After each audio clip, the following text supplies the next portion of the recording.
বিধায়ক জেলা পরিষদ সদস্যের দ্বন্দ্ব চরমে। কদিন ধরেই বোলাগড়ের বিধায়ক মনোরঞ্জন ব্যাপারী তিনি অভিযোগ করে আসছিলেন যে তিনি আশঙ্কা করছেন তার পার্টি অফিস ভাঙা হবে, তার উপর আক্রমণ হবে। গতকালের ছবি দেখাই একটা, তার পার্টি অফিসে ভাঙচুর করা হয়েছে এবং তার দাবি এই ভাঙচুরের পিছনে রয়েছেন জেলা পরিষদ সদস্য রুনা খাতুন। অভিযোগ করছেন তিনি, রুনা খাতুন এবং তার স্বামী তারাই এই ভাঙচুর করেছে। শুধু তাই নয়, বিধায়ক ঘনিষ্ঠ এক পঞ্চায়েত সদস্য তার বাড়িতেও ভাঙচুর করা হয়েছে, মারধর করা হয়েছে তাদের, সেখানেও নাকি রুনা খাতুন জড়িত। অভিযোগ করছেন মনোরঞ্জন ব্যাপারী। ঠিক কি হয়েছিল ভাঙচুরের ঘটনা এবং ওই সদস্যের তার ঘনিষ্ঠ বিধায়ক ঘনিষ্ঠের বাড়িতে ভাঙচুরের ঘটনা, মারধরের ঘটনা কি হয়েছিল? রানা প্রতিনিধি আমার সঙ্গে রয়েছেন। রানা। হ্যাঁ অতনু, দেখো গতকাল রাতে বলাগড়ের যে তৃণমূলের দলীয় কার্যালয় সেই কার্যালয়ে একদল দুষ্কৃতী তারা হামলা চালিয়ে ভাঙচুর করে। পাশাপাশি ওই পার্টি অফিস থেকে 500 গজ দূরেই হচ্ছে বিধায়ক ঘনিষ্ঠ সব যে সদস্য চম্পা মুখোপাধ্যায়, তার বাড়িতেও ভাঙচুর করে, তার বাড়ির জানলার কাঁচ ভেঙে দিয়ে দেয়, তাকে প্রাণে মারা হুমকিও দেওয়া হয়। তার স্বামী অরিজিৎকে কিন্তু বেধড়ক মারধর করে। এই বিষয়টা নিয়ে কিন্তু তিনি প্রকাশ্যেই বলেছেন দলের বিরুদ্ধে, যে দলের একাংশ। সঙ্গে থাকো, এই যে চম্পা মুখোপাধ্যায় এবং তার স্বামী তারা কি বলছেন, এই কি অভিযোগ করছেন, কারা এসে ভাঙচুর করলো, মারধর করলো, শুনুন। লাঠি মেরে তালাটা গ্রিলের মধ্যে আটকানো, সেই অবস্থাতে ভেঙে আর কি ভেঙে ঢুকলো। প্রথমে ঢুকলো হচ্ছে রুনা খাতুন, উনি ঢুকে এঘর ওঘর খুঁজছে, সুরজিৎ বলে এঘর ওঘর খুঁজছে, এখানে নিচে ফেলে ওকে মারছে। একটা দুটো মানুষ তো নয়, এসেছে তো তারা তো একদম দস্যু বাহিনীর মতো এক দল বেঁধে। আমার জানার ইচ্ছা যে এইটা ও কিসের জন্য করলো, যার কাছে আমি সিকিউর বেশি, আমি যার কাছে গিয়ে আর্জি জানাবো, সেই আমার বাড়িতে আসছে দস্যুদের সঙ্গে।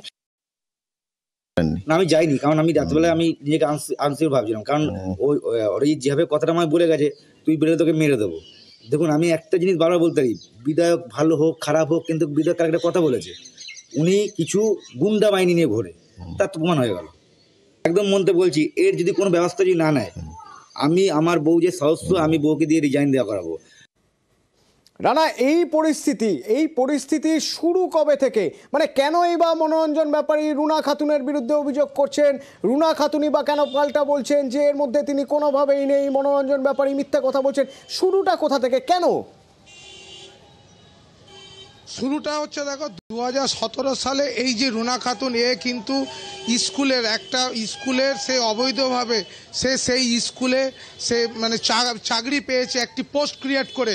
তারপর থেকে কিন্তু দ্বন্দ্বটা শুরু হয় এই রুনা খাতুনের সঙ্গে মনোরঞ্জন ব্যাপারী বারবারই অভিযোগ তুলেছেন যে তিনি কিভাবে এই স্কুলে তিনি চাকরি করছেন, তিনি সরকারি মায়না কিভাবে নিচ্ছেন।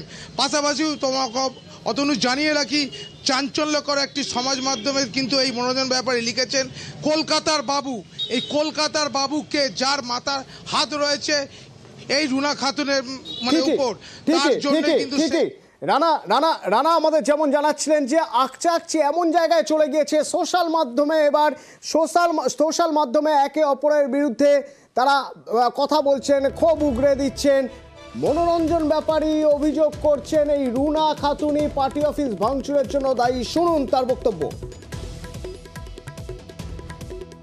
তৃণমূলের যুবনেত্রী রুনা খাতুন ক্ষমতা বলে এত দুর্নীতি করেছে যে সমস্ত বিধায়ক তার প্রতি তিক্ত বিরক্ত।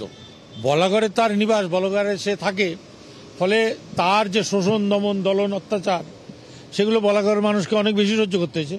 কিন্তু পুরো গোটা জেলাটাতেই সে তার ক্ষমতার বুলডোজার চালিয়েছে। তো সব বিধায়ক মিলে তার পদ থেকে অপসারণের জন্য দরখাস্ত করেছে, আমিও করেছিলাম। থেকে অপসারিত হবার পরে তার সব থেকে বেশি রাগ এসে পড়ে আমার উপরে। আমি খুব সহজ শিকার, এবার আমার উপরে তাদের আক্রোশ। রুনা খাতুনের আক্রোশ মনোরঞ্জন ব্যাপারীর উপরে, অভিযোগ করছেন মনোরঞ্জন ব্যাপারী। আর এই সব ভাঙচুরের পর যখন তিনি সোশ্যাল মিডিয়ায় লিখছেন রুনা খাতুন এবং তার স্বামী তারা এই ধরনের ঘটনা ঘটিয়েছেন, আমরা যোগাযোগ করেছিলাম রুনা খাতুনের সঙ্গে।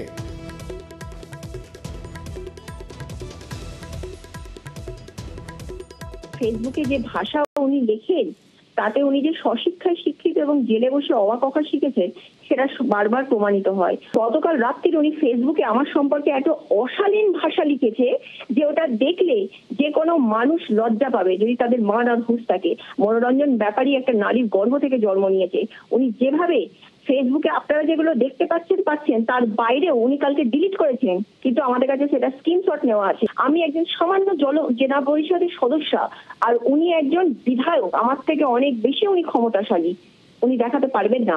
রুনা খাতুন দাবি করছেন যে এই পোস্টের বাইরেও মনোরঞ্জন ব্যাপারীর আরো একটা ফেসবুক পোস্ট রয়েছে যেটা তিনি ডিলিট করেছেন। হ্যাঁ, সেটা মেনেও নিচ্ছেন, মনোরঞ্জন ব্যাপারী তা মেনেও নিচ্ছেন। কি ছিল সেই পোস্টে? মনোরঞ্জন ব্যাপারী পরবর্তীতে পোস্টে কি লিখছেন? আবির রয়েছেন প্রতিনিধি আমার সঙ্গে, বলতে পারবেন আবির?